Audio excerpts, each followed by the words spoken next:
No one's asking you to make this. No one's asking for paintings about the history and construct of whiteness. No one's asking for it. I mean, I didn't see any ads on Craigslist.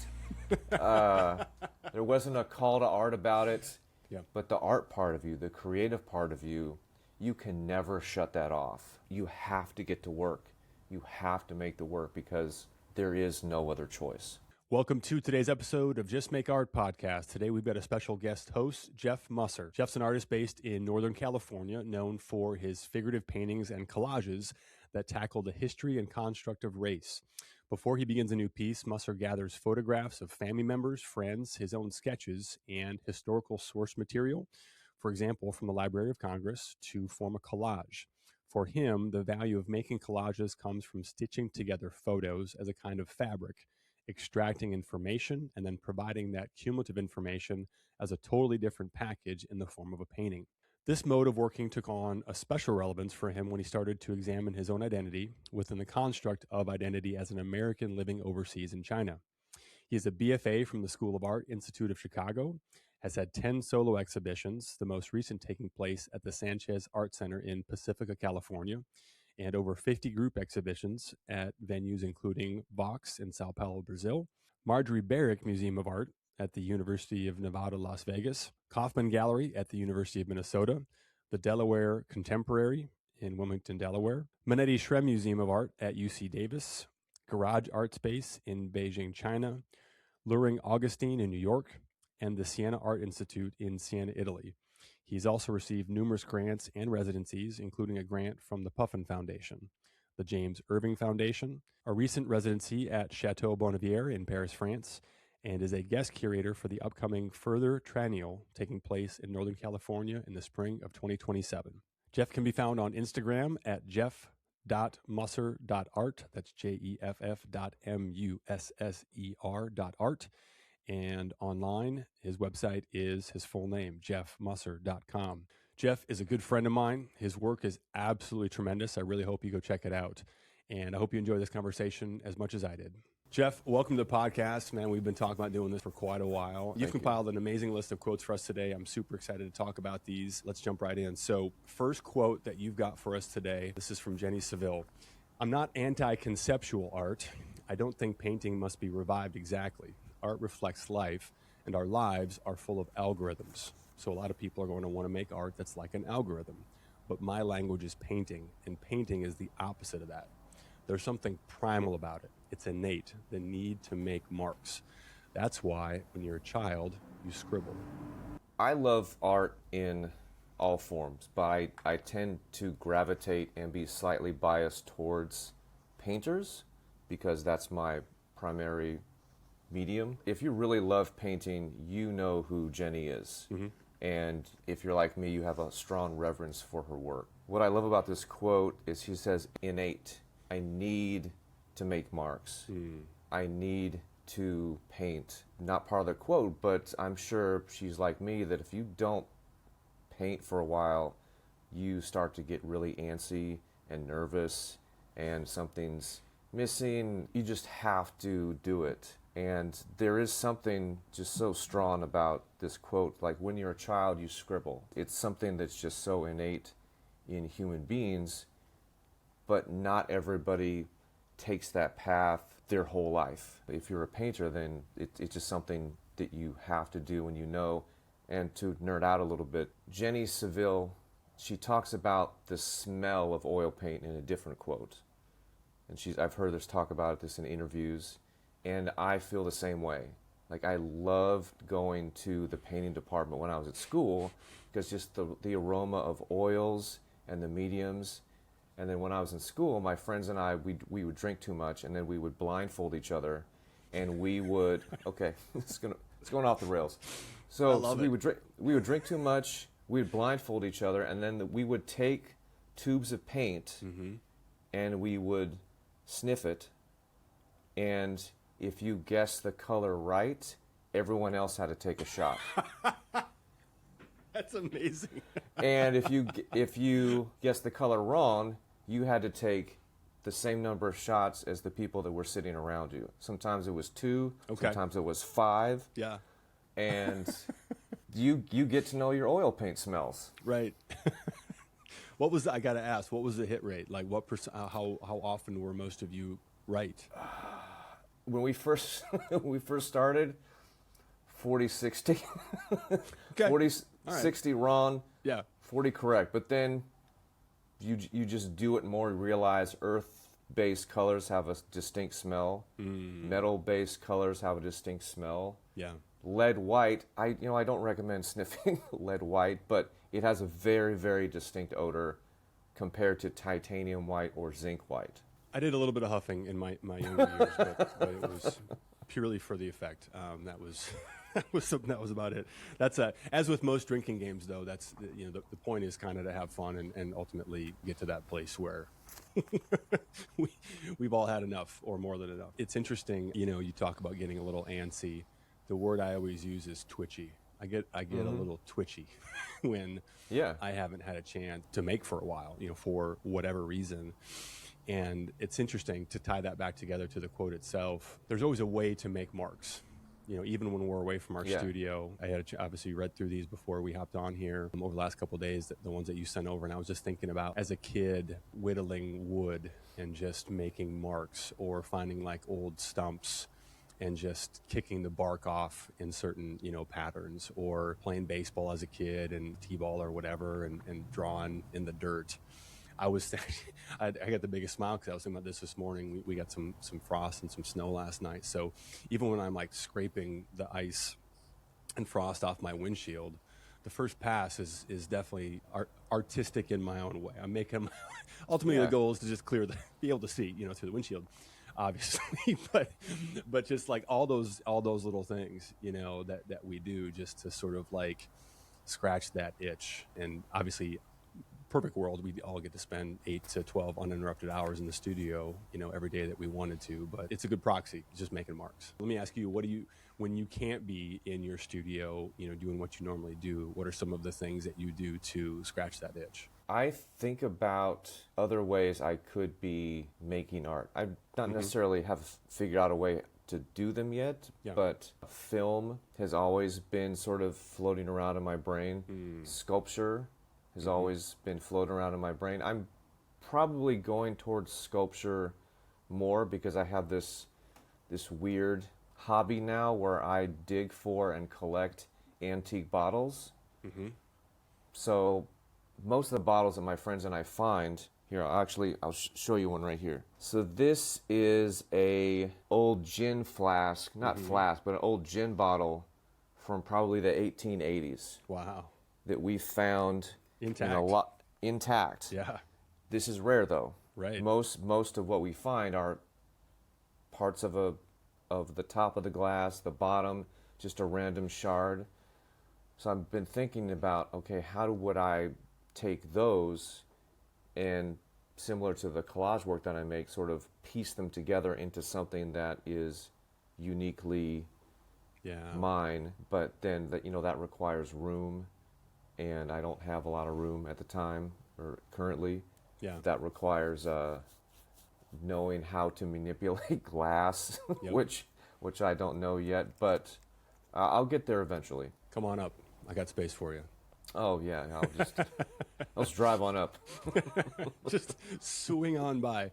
This quote is from the early 90s when she was still a student in London, and she was just sort of coming into her own, and painting as a main medium was not in vogue at all. It was very conceptual, it was very installation based, and that's why she says, I'm not anti-conceptual art.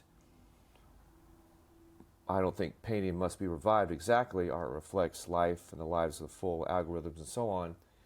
But it just didn't really speak to her and what she was doing. Like, painting was the thing that she gravitated toward, much to, not the demise, but against the advice of professors and other art professionals at the time. She just forged her own path, painting giant bodies, making them huge paintings, and then just going on that path full force. And of course, now she is where she is today because of that. Mm-hmm. But also with Jenny is that, like, if you see her work in person, it is a very, very physical thing you're witnessing. Mm-hmm. It's not just smooth strokes like you're looking at a classical painting from Europe in the 1700s. I mean, she's in there, physical. I mean, just the way the paint dries, and you can see the drips and the way gravity has just done its work. Yeah. That she put a lot of physical effort into this painting, and that's part of it as well. Yeah. It's the mark making, and not just how the paint looks on the canvas. Yeah. Is she an influence for you?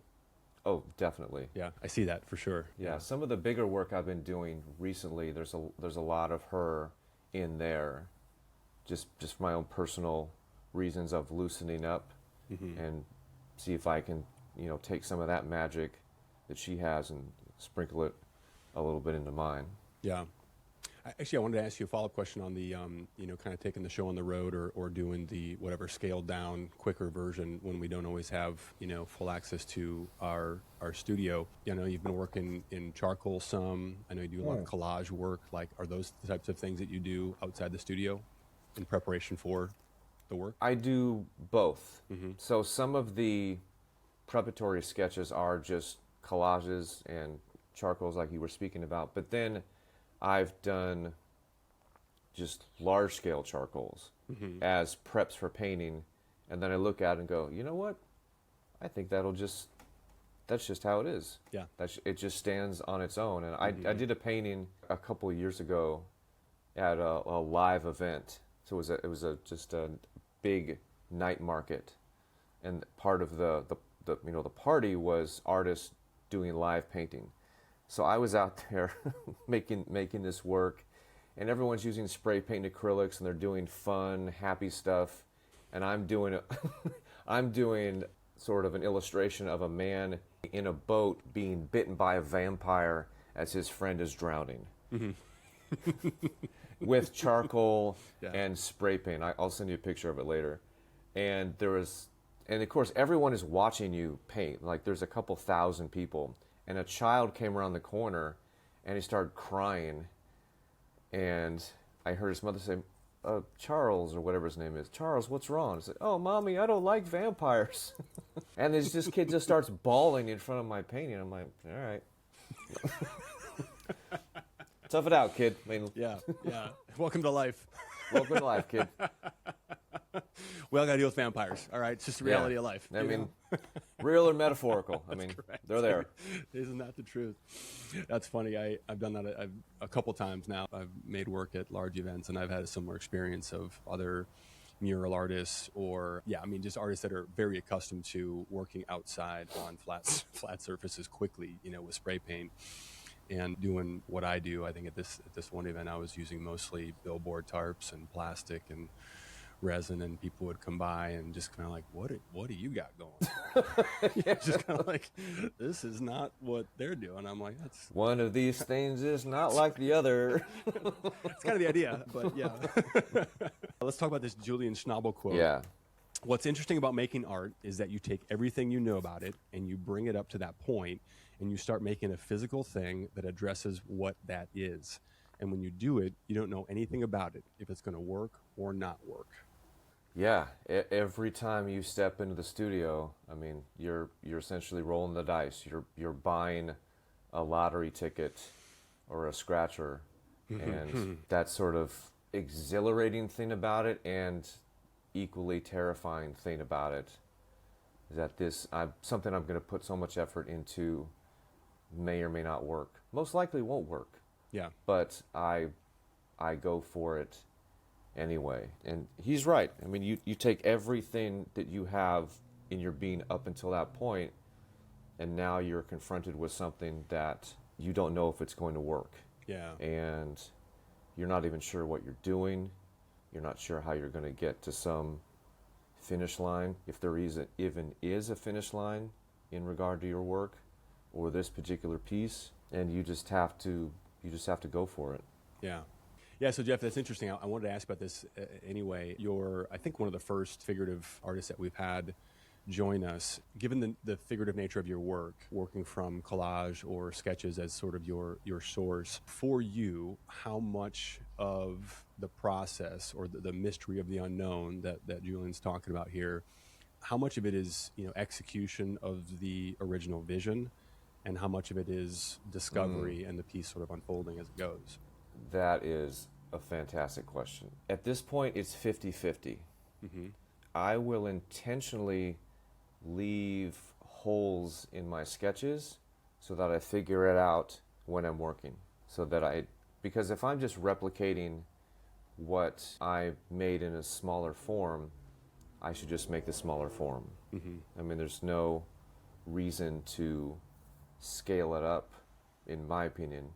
And my work prior to 2015 was very straightforward realism. Every brushstroke was accounted for. Every lighting choice was very intentional. There was zero improvisation. It was, how do I get from point A to point Z? What is the straightest path? And I enjoyed it, and I did really well with it, but I kept hitting the wall of, not only is this way of working stifling, but I'm not really bringing anything new to the conversation. And I think that is one of the issues I have personally with realism or photorealism.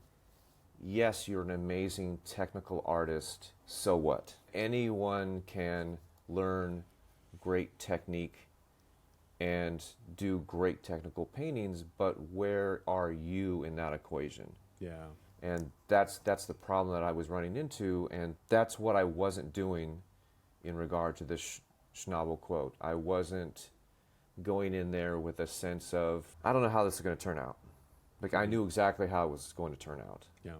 And it was very stifling, and in order to do that, I totally blew my life up and started on the path that I am now. It took a lot of turns, but that's how I got there. That's what I think about, and I like thinking about his discovery of the plate painting medium, where he had something and he dropped it, and I was like, interesting. That's different. And then, because if you look at his work prior to the plate paintings, like they're really abstract, really, in my opinion, overly conceptual. But then he eventually went back to that road, but he had to do the plate paintings first to really have that second act of his painting become what it is. When you made that shift, was that a conscious choice that you sort of, all right, you drew a line in the sand and said, all right, that was then, this is now, or was it more of a gradual evolution over time? It was an immediate shift. Like, once I needed to make the change, I just made the change. But the change didn't actually manifest into something interesting. I knew I needed to change my life in that moment. So it was jump off the cliff first, without any parachute or even any sort of device to slow down the wind. Yeah. It was just jump, and then somehow I'm eventually going to slow down, or I'm going to hit something soft, and it's going to be bumpy. Yeah. But eventually I'll find my way, and that's what happened. And once I found my way, I realized all the things that I was thinking about as I was falling could be put into the work. Yeah. And then that's how I got where I am. We'll come back to that. I think there's, I've got more questions on that, but I think it's going to come up in some of the future quotes that you've got. My work is like a dialogue between me and unseen powers, like alchemy. Tai Guo Qian. So I saw his work at the Power Station of Art when I spent a summer in Shanghai about 10 years ago. And when I tell you my mind was blown and I was never the same, it was like the first time I saw Caravaggio in a slide presentation in an art history class. Like an atomic bomb went off in my brain. It was like, what is this? I'd heard of his work.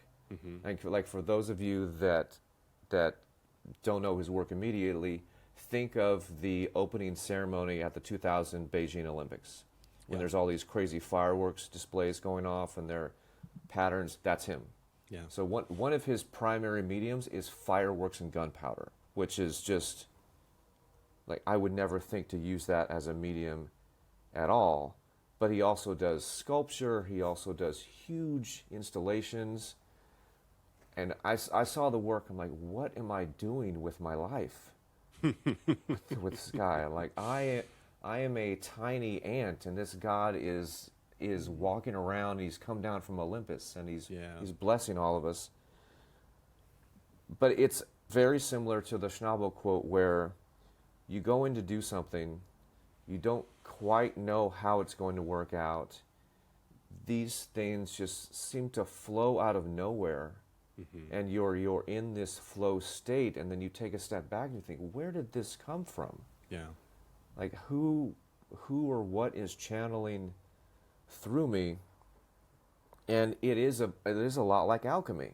Yeah. Like you just got these potions you're trying to make work. You're trying to turn lead into gold, and you just get inspiration, and then it's like, oh, is that gold? Did I just make gold? Did I just do an impossible thing chemically? And then you translate that to your work, and it's magical. And sometimes it's really scary. Yeah. Because you don't know how you got there, but you're there. And you know, sometimes when I finish the work and it's on the money, like the hairs on the back of my neck will flare up, and you're like, oh, this is like, now I'm onto something. Yeah. You know what that's like. You've been there many times. Of course. I've definitely had a lot of experiences like that. I mean, what just popped to mind when you were saying that, I'm thinking about the first time that I stood in front of an El Antsui piece, and I was just like, it's joy, it's elation, it's the fear. I'm thinking about a quote that I come back to all the time, a Jack Whitten quote that we've discussed before on the podcast with Jamel and others, but put the fear of God in these paintings. I mean, you stand in the scale, the materiality, like all of it. But yeah, feeling like an ant, just like and so so for sure we've all had those experiences, more than once. For you, what do you do with that, right? Because I think there's a few different ways that we can respond to having those moments. Personally, I think in the moment, my initial response is just like what you said. What am I doing? Like, what's the point? Yeah. What could I possibly add to the conversation? What could I possibly bring to the table that is unique or special or whatever, authentic? I think over time, here I am answering the question that I asked you. How do you? Great interview, Nathan. Nice work. How do you respond in those moments? What do you do with that, Well, there was a time where my own depression and anxiety would get the best of me, and I would just sort of just shut down. Yeah. And I would just feel terrible about myself. But then as I've gotten older, I've found ways to deal with that. And one of the things that helps me is that there was a time where Tsai Guo-Qian probably felt like that, looking at the work of another artist and thinking, what's the point? What can I add? What could I possibly do? And it helps to remember that the people that we read about, that we look up to, that have had these amazing careers, that make this phenomenal work, one, they didn't get there overnight. It took them time. They had a lot of help. And two, they're people just like us. They have fears, they have wants, they have needs, they have desires, they have anxieties. Like I've heard people, like someone we'll talk about later in the pod, Kerry James Marshall, talking about doubts. Like, you have doubts? Yeah. Like Kerry James Marshall has doubts? Yeah. And I've heard other artists say the same thing. Like, I was terrified to meet so-and-so because I had looked up to them my whole life and I always felt inadequate. And little tangent. Do you know the author Simon Sinek? I do. Yeah, so he has talked about this many times, where he used to check the Amazon ratings of a certain author. Do you know the speech I'm talking about? Yeah. Mm-hmm. Okay, where he would check the Amazon listings of another author that was in his similar field, Yeah. and he would feel great when he was on top, and he'd feel sad when his rival would edge up, and then they just go back and forth. Yeah. And he hated this guy, and he felt so inadequate. So they just so happened to be on the stage at the same time at this conference, and Simon says essentially, I feel very intimidated by you. All your strengths are all my weaknesses, and I don't know what to do with that. And the other guy says, funny, I feel the same way about you. Yeah. And then they just had this great dialogue, and now they're good friends. And that has helped me when I see an artist's work out in the wild, and it's amazing. Oh yeah, this is another human being that's just trying to figure it out like the rest of us. That's it. It doesn't always work. I mean, I will still go into this spiral of, oh God, I'm terrible. Oh, like, why do I even bother? But that voice is not as loud as it used to be when I was younger. That's such an important thing to realize. Before they were gods, they were mortals. Mm-hmm. And if you ask them, they would not. They'd identify as a very mortal, flawed. Maybe Julian Schnabel might not. Yeah, there's a couple. I think Schnabel and Koons. I think yes, I am a god. There's a couple. Yeah. Yeah. Oh, what's his name? Irish. He does the kind of stripe block paintings. Oh, John Scully. There it is. Yes. Yeah. Certainly identifies as a god. Yeah. That's debatable. That's debatable. He self-identifies. He might throw an uppercase G in there. Yes, but with very few exceptions, for the rest of us, and that's where going through and really peeling back the layers, right? So like doing the research and spending time with the biographies, the autobiographies, listening to interviews, listening to them speak about their work and about their life's experience. That's where we really get the perspective of like, oh, you too? Okay. Yeah. All right. Good. What's that like for you? I mean, is that something that you spend a lot of time doing the research and really learning about the historical and just personal context for the work of the artist? Oh, yeah. I love digging into artists' bios.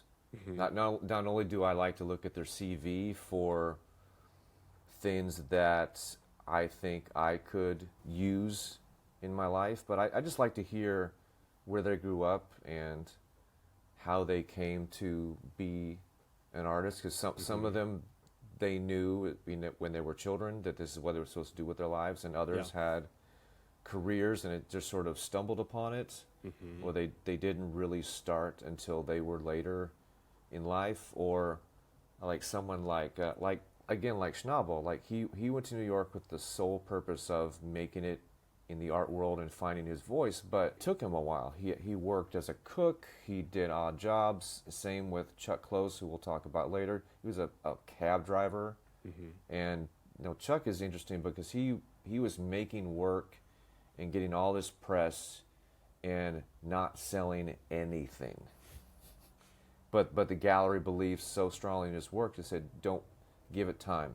People they're just not ready yet. Right. But just keep making the work, which is weird because this life, you can have all the fame and notoriety in the world and still be broke as shit. Sure. Yeah, like most famous artists, it's only within the last maybe 10, 15 years that people really started to make money. Most of them have teaching jobs. Right. They're tenured professors somewhere. Or maybe they have a spouse that is well off, so they don't have to work as much. But yeah, most of them have jobs. Like, again, Kerry James Marshall was a teacher and everything else for decades before people started to pay attention to his work. Let's talk about that quote that you've got. Sure. Mr. Marshall. Like when I say that I do research on artists, I listen to lectures, I listen to talks, and Kerry James Marshall, I could hear him talk about anything and just be engaged. So I'll put on a lecture of whatever he's doing in the background as I'm working, but I can't find the exact quote. So this quote is sort of the essence of something I heard him say in a lecture. And once I heard it, it was just seared into my brain. And it's one of those things that I think about all the time. And it haunts me in a good way. So this is sort of the essence of the quote. In order for an artist to have an impact, the kind of impact that gets them into the canon, they need to find a problem or a niche that only their work can solve. The work solves a problem so convincingly that it can't be argued against by one or two influential critics or one or two influential collectors. It is apparent to everyone that this artist has solved that problem. And the problem is solved in such a way that it is impossible to talk about that period of time or movement without discussing the work of said artist. We can't discuss pop art without mentioning who, Warhol, or Lichtenstein. We can't talk about Italian Baroque without mentioning Caravaggio. We can't talk about abstract expressionism without Pollock. I spent a lot of time in museums wondering why the people in the paintings didn't look like me. And when I was old enough to do something about it, I went about solving that problem. Kerry James Marshall. I heard him say this quote, the essence of this quote, after I saw Mastery at LA MoCA in 2016. And on that drive back, it was the same feeling I had the first time I saw Sai Guoqian's work. It's like, I'm an ant, I'm an unworthy, what am I doing? But it was different because I thought about, okay, I'm painting, lots of people paint. People could stop painting for an entire year all around the planet, and there would still be more than enough work to discuss for the next 100 years. But if I'm painting and I'm going to go down this road, what am I going to say? What am I going to do that puts me in the big leagues? What is a problem that only I think my work can solve? And he's absolutely right. You can't talk about certain periods of time without discussing certain artists. There may be people that make niche work, but the big dogs, they found that problem and they fixed it, and that's it. Duchamp's ready-mades, there was virtually nothing before it in regard to that idea and that object, and once he took that genie out of the bottle, it can't go back in. It's a very, very, very, very heavy thing for any artist to think about. And I know artists that I've discussed this quote with, and they're like, man, I can't do that. So I'm just going to make my work and see where it falls. But I would like to have a bigger impact, because you're not just looking at someone's art. You're looking at the thoughts and ideas and the intellect of another human being that put them in a certain combination, in a certain way, because it had to make sense to them. So what are they thinking about? What are they doing? What are they discussing? What message are they trying to convey to me? What really matters to them in this piece that I'm looking at? Is what they fully intended on display? Because, again, Duchamp, the final journey of the piece is taken by the audience. Once it leaves my studio, there's only so much I can do. But there is a certain path that you can go down where you can force people to at least meet you halfway in what you're doing. And I have this quote, like it was easy to give it to you because I have it printed on a piece of paper and it's right there in the studio. And I think about it, I'm like, fuck.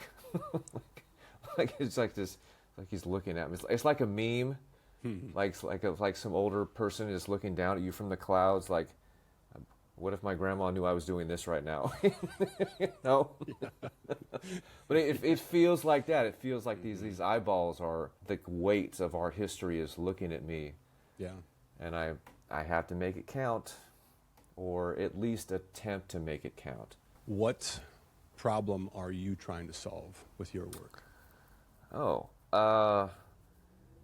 In regard to the issues of race, the history of racism, how it's changed over time, how it's shaped the themes and desires of the country based on economics and politics, I don't see very many artists that look like me tackling it from the perspective of looking like me. So how was the definition of white person even conceptualized? Where did it come from? What forced it into the lexicon? How did that change over time? And then how did that construct affect my family over time? And then how has that affected the way that I walk through the world, the way that I think about things, the way I interact with people? And how do I repair some of the terrible things that the construct of racism has done to my psyche? Because I can say that I'm a nice, liberal, progressive white dude, but things will still come up into my mind, and I go, "What the fuck? Where did this come from?" It's like a little cartoon devil has popped in my shoulder. Like, where did you come from? What are you doing here? So it's part historical narrative, it's part historical sort of subjective conceptualism, and then a lot of it is self-repair. And then doing that through art so that kind of conversation is easier to have, because it's one of the most fraught conversations you can have with virtually anybody. Sure. But art is one of those beautiful things that it could take a very volatile subject and make it palatable and even relatable. Think of any book that's about trauma or something terrible that is beautiful.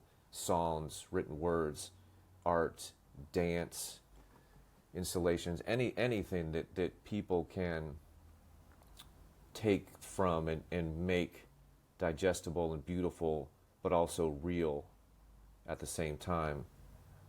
And I don't know if I will solve this problem, but I can at least get the ball rolling and contribute to making the world a better place.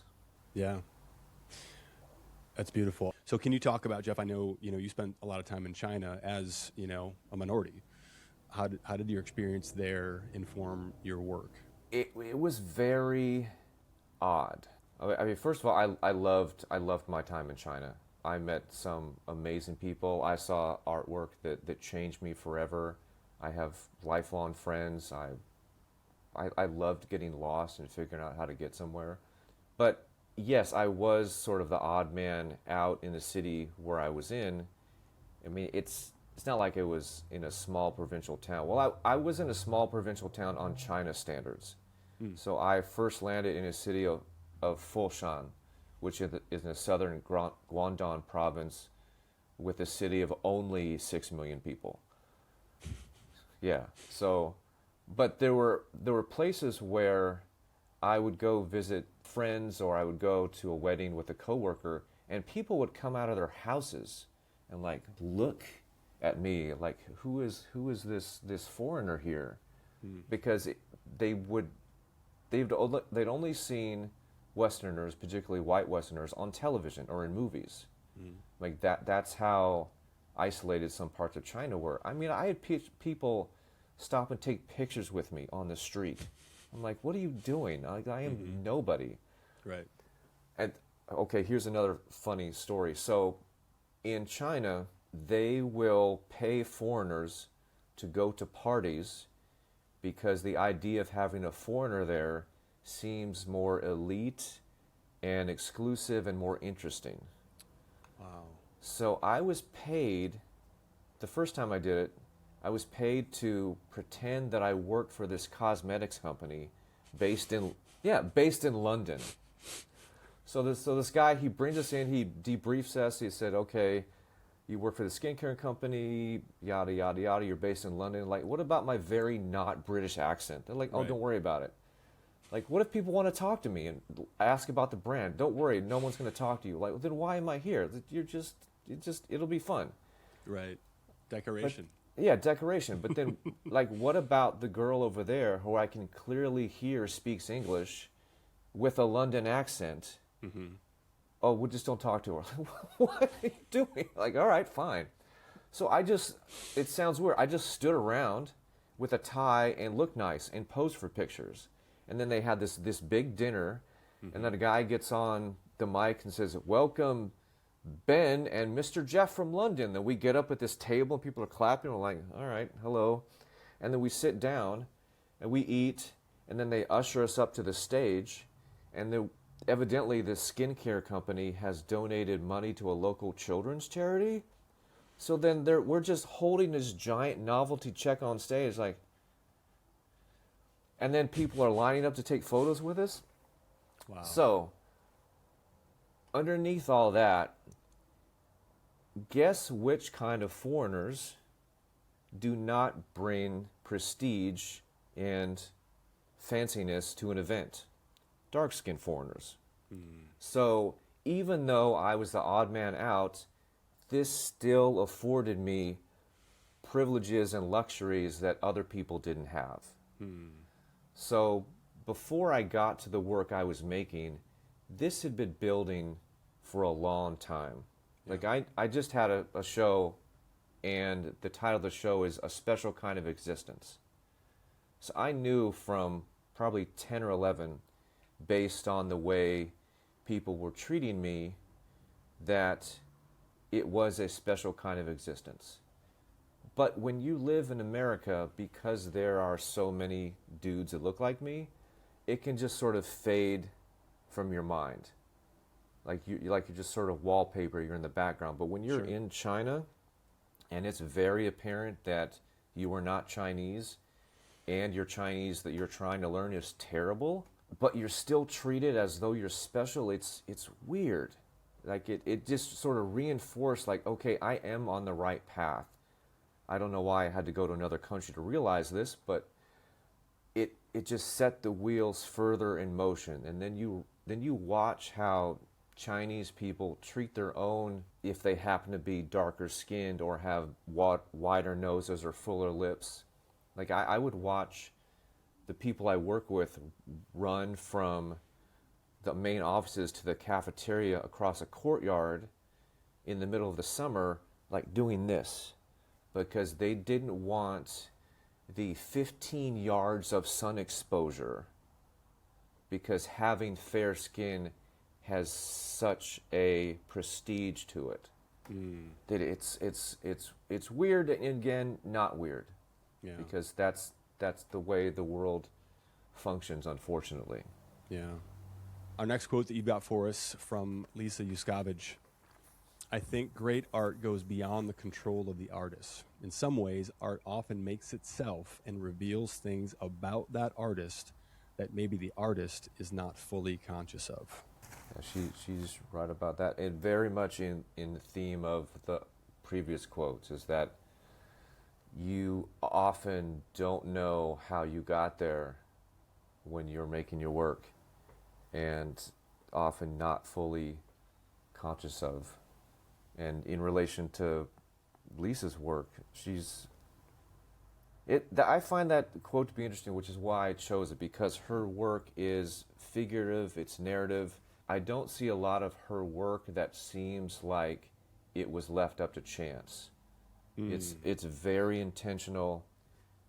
You're very much looking at her intellect and her thought patterns about rebellion and sexuality and the pressure cooker things that women have to go through. So this quote was interesting when I found it, because her work is very intentional. Like I said, I don't see a lot of accidents or subconscious things happening. Maybe her color choices, perhaps. Mm-hmm. But we should have her on the podcast and ask her. Let's call it David Warner. It's like, hey man, can we get Lisa to talk to us, please? That would be fantastic if you can make that happen. Yeah, we are all in. I'll make some calls. Let me ask you, what has art revealed to you about yourself that you weren't previously conscious of? Oh, Listen, you can't bring the heat with a quote like this without being willing to talk about it. I mean, there's depth here. Let's talk about it. I am not always a good person. That's what making work has revealed about me, that I am very self-absorbed. I tend to disregard people's emotions and needs and wants. I can be kind of a jerk sometimes, a lot of times. Let's just be honest. And I've had to figure out ways to unwind all of those things about myself. Yeah. And also in the theme of my work, that, you know, despite my amazing upbringing and my diverse friend group and the people I've loved, I have some ugly, terrible thoughts in my brain that I know my parents didn't consciously plant there, but they got in there somehow. Yeah. And I feel terrible and shameful and angry when I realize that they're in there, but I don't stay there. I actively do something about it. Yeah. And part of that is talking to people about the things that I feel and think that come up, and part of it is making artwork about it. Yeah.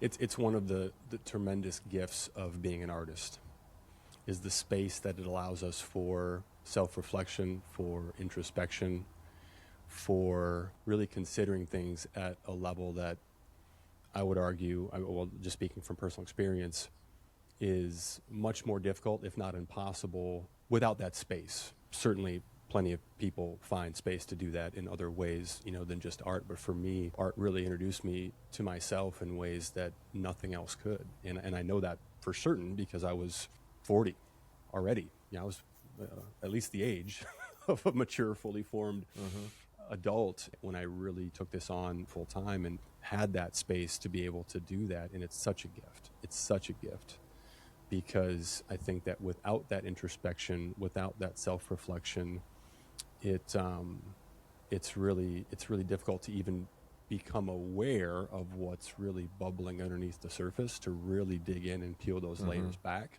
whatever it might be, let alone do anything about it. But it's a tremendous gift that we all have as artists. You know? Yes, and I can really, like this quote and what you just said, I really see that in your work, because not only are you constructing things that people tend to just sort of toss away and, oh, we don't have any use for this anymore, and then you're in a way deconstructing them at the same time. So it's building, it's digging, it's building, it's digging, it's breaking down, it's building, to reveal something in that sweet spot, that essence of, this is who I am, this is what I want to say, maybe even to a certain extent, this is the kind of man I want to be in the future, so that as crazy as the world is, I can leave behind a legacy for my children to look at and believe in and think, you know, despite everything, I want to give you the ability to make something of your life that I love you and I tried, and it's not always going to be perfect, but you will be okay. Thanks for saying that. You're welcome. It's the digging, for sure. And when you were talking about you're digging for bottles, I just, that the process of discovery, you mentioned, I wrote this down, when you said lottery ticket, that scratch off of just like, this might be the spot, this might be the thing, that if we keep digging, scratching, burning, carving, scraping, what's that going to reveal? I will never tire of that. I will do that until my dying breath. And we're all doing a version of that, you know, with our work, for sure. Yeah. Should we talk about Chuck? Yeah, good old Chuck. This is a quote that has definitely appeared on the pod before, and will probably again, because it's that powerful. But we're going to hear Mr. Musser's take on it. Inspiration is for amateurs. The rest of us just show up and get to work. If you wait around for the clouds to part and a bolt of lightning to strike you in the brain, you are not going to make an awful lot of work. all the best ideas come out of the process. They come out of the work itself. Chuck Close. But I don't remember exactly, but my father sort of said something similar to this when I would get all mopey and depressed and self-absorbed and complaining about my circumstances. And it just go paint. Just put all that into work. Just get to work. Just figure it out. It took me years to actually listen to him and absorb it. And then I found this quote. I'm like, oh yeah. Like I've never. Occasionally, like an idea, like, ooh, that would be cool, will pop out of nowhere. But then, unless you actually take that idea and put it into action, you don't know if it's going to work or not. And you just have to get to work, because art is like anything else. It is work. It is a job. It doesn't always pay the bills in this capitalistic thing we're a part of, but it is still work. It is still a job. It is still worth pursuing just because it's valuable. It may not have any monetary value, but it's still something that you should do, and at least most of the time enjoy. I don't always enjoy when I'm painting, especially when it's not working, like all of us. But it's still something that you should put the time and effort into. Well, Jerry Saltz says, "Get to work, you big babies." Yeah. And I am absolutely a big baby a lot of the time. So when you, Jeff, are being a big baby, what do you do to anchor yourself to this fact, this truth that Chuck Close talks about? Well, I also have a nice Jerry Saltz quote. You can't see it, but I mean, I can still read it even though there's a bunch of paint smears on it. It's stop whining and get to work. If I'm not in the mood, or I just can't draw or sketch because, I'm at my day job or I'm doing something else, I at least put the thoughts into motion in my head. Okay, all right, the painting that I've been working on, this section isn't quite working. How can I solve it when I can get back to the studio? Or, this idea has been sort of floating around. What if I did this to at least get the ball rolling with this new idea? And if sometimes that doesn't even work, okay, what am I doing right now when I'm not feeling good? Okay, am I able to see, smell, hear, touch, taste? Yes. Am I able to walk? Yes. Is the sun out? Yes. Does it feel good on my skin? Yes. Just help to being present and being grateful for all the things that are happening in that exact moment gets me out of the funk of whatever's happening isn't working, and I feel how I'm feeling, and it's usually not positive in that moment. Maybe huff some paint. Yeah, maybe huff some paint. Just put on a blindfold, get a shot of Don Julio on standby, just in case, I mean, it's just me. I mean, I don't have to put the blindfold on. I can just close my eyes. Yeah. I mean, there's something that happened. There's a difference between group drinking games and solo drinking games. Yeah, we've got words for that. But we need to talk. If it was just you sniffing paint with tequila shots. Well, what I'm hearing, though, from what you're saying, Jeff, is, I mean, it's gratitude, right? It's being anchored in, okay, I get to do this. I don't have to do this. This is a gift. I get to do this. And starting from that place of, even when you're not feeling it, when you talk about getting the ball rolling, what are we really talking about? We're talking about momentum. And that's what I love about this Chuck Close quote is we have to self-generate that momentum. We can't wait to be pushed by, that lightning bolt. I love that. Yeah. And also, in regard to being an artist, no one's asking you to make this. True. No one's asking for paintings about the history and construct of whiteness. No one's asking for it. I mean, I didn't see any ads on Craigslist. There wasn't a call to art about it in Art in America. It's just something I have to do. And if you're an artist and you're listening to this and it's something you have to do because you'll feel like you'll go crazy or your life just won't be fulfilling if you don't, then you know what I'm talking about. You have to do it. There is no other choice. Yes, you may have to do something to survive and pay your bills. You've got kids, you've got grandkids, you've got a car payment, you've got a mortgage, you've got credit card bills, you owe money to drug dealers, whatever your circumstances. You will do what you have to do to survive. Yeah. But the art part of you, the creative part of you, you can never shut that off, because it would be detrimental to your life if you did. So again, you have to get to work. You have to make the work, because there is no other choice. Next quote you got for us, Jeff, from Weiwei. My definition of art has always been the same. It's about freedom of expression, a new way of communication. It is never about exhibiting in museums or about hanging it on the wall. Very similar to what I just said. No one's asking you to make this work. Yeah. You have to do it because you have to do it. And museums are awesome. Getting to show in a museum is great. Going on a residency is fantastic. Being in a gallery, selling work through gallery is awesome. But that should not be your primary motivation. It's good to be business-minded now, because art is a business, it is a game, it is a hustle. But if all of that didn't exist, would you still be making your work? Yeah.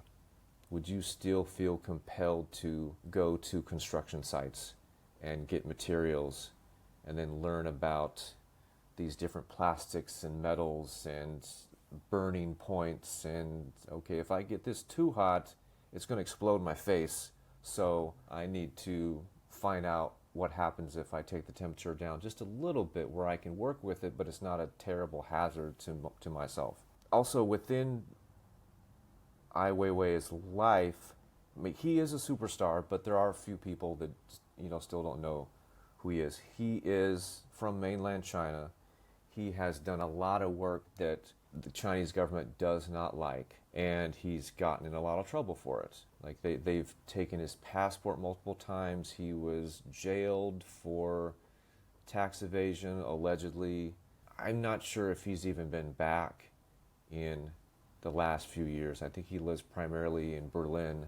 He would make work. I mean, he has to make work, and he would be making work even if he wasn't a superstar. Yeah. And he makes work to the detriment of his freedom. I mean, you can't get more punk rock and badass than that, to the point where a government wants to shut you down. Yeah. All right, you've reached another level there. Mm-hmm. I want to make a shitty comment about Damien Hirst, but I don't want to. We can. I mean, I have many issues with Hirst. Yeah. But I like some of his earlier work. I think Damien Hirst is kind of what happens to bands that sell platinum on their first album. They get too much money too fast, and then they have too many yes men around them, and then they just keep doing what they think is going to get their lifestyle perpetuated and going. And like there was another quote that I wanted to use, but it didn't really seem appropriate, and it was something along the lines of, I think money can be a form of art, and I'm around a lot of money, so I use it. Like, all right, Daddy Warbucks. All right. I mean, but he is one of the world's wealthiest artists, so he's done something right. You talk about music, I'm thinking about that. Oh, I forget what Tom Petty song it's from, but there's a line, the A&R man says, I don't hear a single. Yeah. Yeah. Come on. We need more. We need more of that thing from before. Yeah. Yeah, I've heard interviews where George Harrison from the Beatles was talking about the days when they were just on fire, and he and John and Paul would sit around and say, let's write a swimming pool. And, okay. And then they would just write it, and it was a hit, and they get a swimming pool. Just like that. Just like that. All right, let's talk about the Hearst quote that you wanted to discuss, which Sure. is, I have always been aware that you have to get people listening before you can change their minds. Any artist's big fear is being ignored. So if you get debate, that's great. Yeah, being ignored. Oh, God, I remember critiques at school, and it was, well, critiques at art school are famously brutal, and the ones in Chicago that I participated in were quite brutal. But the brutalist critiques were silence, or Sure. or huh, and then that would be it. Just a furrow of the eyebrows, and then a huh. After you pour your heart and soul into something, Right. like ignorant, not ignorance, but being ignored or indifference. So that's the death rattle.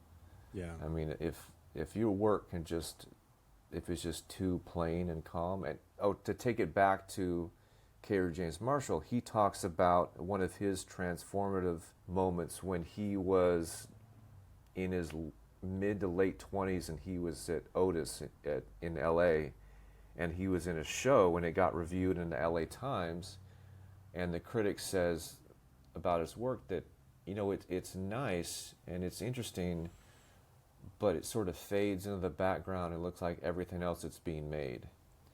And he said that hit him like a lightning bolt. And he felt this sting of not necessarily being ignored, but it not really making an impact, not sort of any dialogue or interesting things, no debate coming from the work like Hearst talks about. You have to get people stirred up and interested, and he is a master of getting people stirred up and getting people interested, taking entire sharks and putting them in tanks, and then that's the piece. Or a cow's head in a giant cube being devoured by tens of thousands of flies, that's the piece.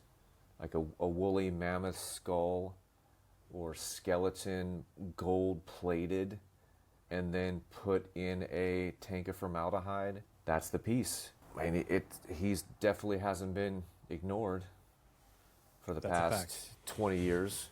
I think some of his stuff should have been ignored. Like, this is some rich guy nonsense, but... Are you suggesting that his Dot series doesn't move you? His Dot series doesn't move me. His pharmaceutical series doesn't move me. The spinning plate patterns, the giant unknown civilization sculptures that he had in Venice a couple years ago. Yeah, millions of dollars were spent fabricating these things, and like, man, like, why? I think just my personal, or the beautiful inside my head, but the skull with all the diamonds that were formed around it, and then it's allegedly sold for $100 million, but then it turns out it was just him and his buddies that were speculating on it to drive up the price. Mm-hmm. And then they actually bought it, so he actually bought it, which means no one actually bought it. Which is kind of, that's a nice little conceptual ready-made sculpture hat trick. Sure. that he used, but too much cleverness, and it's like, I don't know, where's the meat and potatoes of this? But look, we're debating it. We're talking about it. Yeah. Like, so it worked. And there's more I could and want to say, but I don't want to make this a Damien Hirst episode, so we'll move on. A quote from Gerhard Richter. Of course, I constantly despair at my own incapacity, at the impossibility of ever accomplishing anything, of painting a valid, true picture, or even knowing what such a thing ought to look like. But then I always have to hope that, if I persevere, it might one day happen. And this hope is nurtured every time something appears, a scattered, partial, initial hint of something which reminds me of what I long for, or which conveys a hint of it. Although often enough I have been fooled by a momentary glimpse that then vanishes, leaving behind only the usual thing. Especially for someone that's been in work as long as he has and been in the public spotlight for as long as he has, I would be very curious to know when he said this. But regardless, this really speaks to that doubt that we were talking about earlier. Someone at Richter's level, having done what he's done, talking about despair at his own incapacity. Yeah. And sitting with the impossibility of ever accomplishing anything. but being driven by that hope, the scattered, partial, initial. I love that hint, what I long for, or which conveys a hint of it. And that's what we're chasing. It's the thing about human beings and the way that we have been wired is to keep us not in survival mode, but to make sure that we survive and thrive no matter what happens. Mm-hmm. Sure.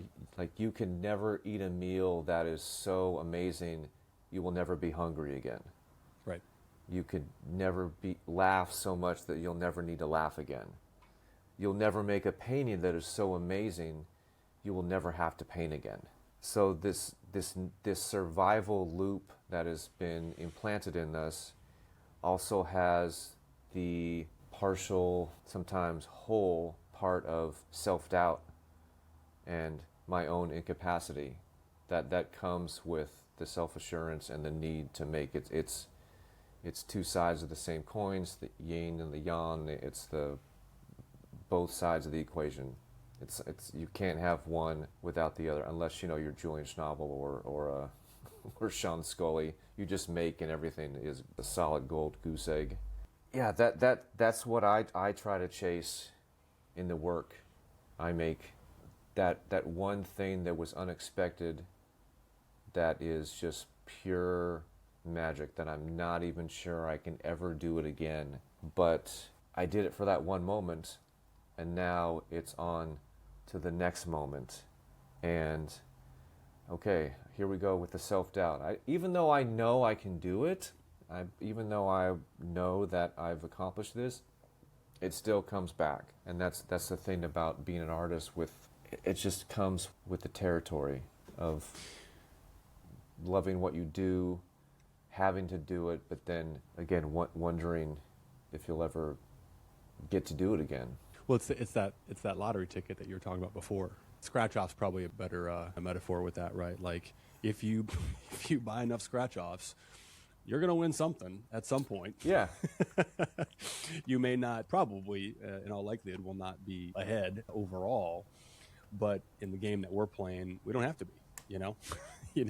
Those scratch offs are purchased not with hard-earned money, but with our time and with our intention, in the hope that we will once again turn that lead into gold and have that aha moment of like, that's it, there's the magic.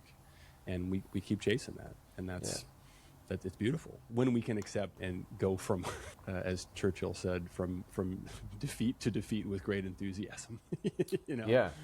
I've heard stand-up comedians talk about it a lot, mm-hmm. where they'll have a special or really good routine, solid hour, right. And then it does really well, and then, oh God, what do I have to write about now?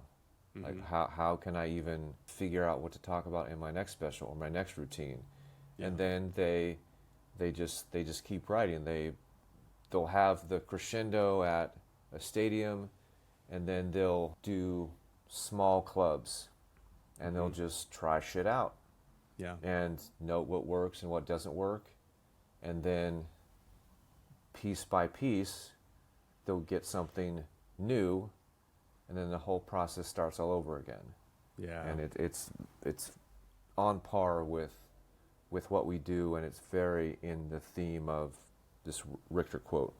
Yeah, I'm a big fan of stand-up. It's one of my favorite things, actually, when I'm in L.A. to go to the Comedy Store, in New York, the Comedy Cellar, but to see some of these massive names that are just working stuff out, like watching, having seen them at their best, watching, listening to their specials, when it's just completely refined and dialed, and it's obviously the best that's just been honed over so much time, but then seeing them. It's one of the only, I think, probably, creative mediums where you get to see the greats not be great. Yeah. It's really beautiful. I love it. And again, going back to earlier in the conversation, we were talking about everybody starts from somewhere. Mm-hmm. I saw Chappelle a lot in the late 90s when he would come to Sacramento, and it was a small clubs, like 50 seats maybe. Yeah. and maybe including the bar, maybe not. And a lot of the jokes like just floored people. A lot of them you were like, you get a chuckle, Right. and then you could see that he was expecting a bigger response, but it didn't happen, and then he just rolled with the punches. And then I would see him again, and they're like, oh, that's new. And then I remember the framework of that old joke, which I'm sure he tried out in other places, didn't get the response he wanted, modified it, brought it back, a little bit more of a bump, brought it back, and then just kept refining it. And he goes on a major tour, and now it's an assassin's blade, Right. and the whole audience is just convulsing. They're laughing so hard, and then he became the Chappelle that we all know. All right, let's close this out with our last quote. Richard Serra. Ah, yes. Play is a necessary ingredient in art because there's a kind of wonder that goes on when you play. You're directing your activity toward a conclusion that isn't prescribed by a particular method. I didn't do a lot of playing in my work even 7 or 8 years ago. As I've gotten older and a little bit more mature, and I've started to let things go, I enjoy the process of not knowing what's going to happen in the work, and I really enjoy the mark making, and I'd always enjoyed it, but I didn't really hone in and dial into it when I was younger. And now there's marks and ways that I apply the paint that would have made me insane 10 years ago because it just wasn't what I was trying to do at the time. But now it's fun. And even though I'm dealing in a very serious, often introspective subject matter, there's still an element of play in the application of the paint and just letting happen what happens in the moment. Like if you know Richard Serra's sculpture, it's large and it's daunting, and it takes up just a tremendous amount of just space. But if you really look at it, he's just making shapes, which is playful. So when I found this quote, I'm like, I wouldn't expect Richard Serra to say that, but then the more I thought about it, like, well, that makes sense. Yeah, play is so important. It's interesting to hear you talk about that in the context of your work as well. But it's such a I would argue necessary component for discovery, for figuring out and determining where could this go, what else could be possible, what else could I communicate through this visual medium that I'm attempting to communicate with. I love that quote. That's fantastic.